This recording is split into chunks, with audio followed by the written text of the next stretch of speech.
Hello.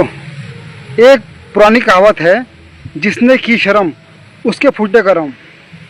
इस बात में वाकई बहुत दम है। शर्म डर लिहाज की वजह से हम वो सारे काम नहीं करते जिसे करने को हमारा दिल कर रहा होता है। मसलन जब हम किसी के घर मेहमान बनकर जाते हैं तो वो हमारे लिए सारा खाने पीने का इंतज़ाम करके रखता है, और तब भी हम उसे ये कहते हैं कि इतना तकल्लुफ़ क्यों किया, इसकी क्या ज़रूरत थी।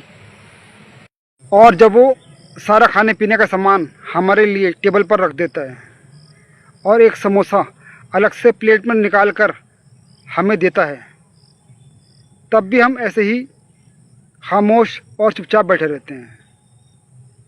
उसके 3-4 बार कहने के बाद ही हम उस समोसे में से एक छोटा सा पीस तोड़ते हैं और थोड़ी देर बाद ही उसे अपने मुंह में डालते हैं, और ये सीन दोबारा ऐसे ही चलता है।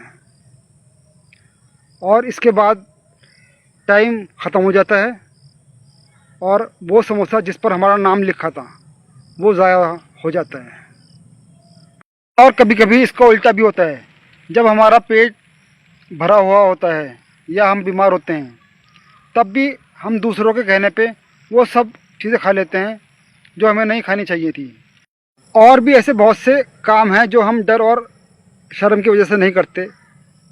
मान लो किसी 3rd क्लास चाट की रेडी पे हमें चाट खाने का मन कर रहा होता है, पर इस डर से कि लोग क्या कहेंगे हम वहाँ नहीं जाते, या इस चाट वाले के पास कितने सारे कीटाणु होंगे।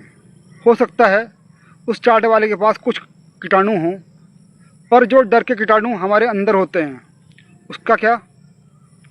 और फिर हम जैसे लोग ही ज़्यादा बीमार पड़ते हैं। और बहुत से लोगों में डांस करने का टैलेंट, ये ऐसे कई टैलेंट होते हैं जिसे अगर वो एक्सप्रेस करें तो एक सेटिस्फेक्शन मिलता है, पर डर शर्म लिहाज की वजह से वो ऐसा नहीं करते और अपनी फीलिंग्स और इमोशंस को अंदर ही अंदर दबा कर रखते हैं। हम एक बनावटी तरह से रह रहे होते हैं, अंदर से कुछ होते हैं और बाहर से कुछ और होते हैं, और इस तरह आगे चलकर हम डिप्रेशन का शिकार होते हैं। तो क्यों ना हम जैसे अंदर से हैं वैसे ही बाहर से भी हों। Thank you.